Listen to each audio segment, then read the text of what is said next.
पहले जे जनती चूल्हा चौकी करो नदिया किनार भेजी पानी भरो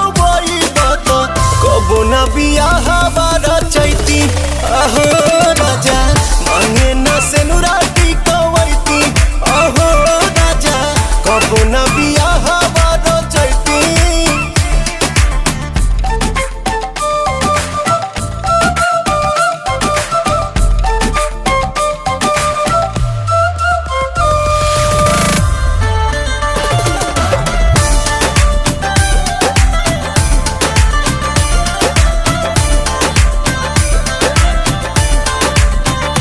साड़ी दिहल पापा जी के गाड़ी दिहल पापा जी के जौना पर घूमी तू ऐस करेला कबहू खर्च नहीं कैस करेला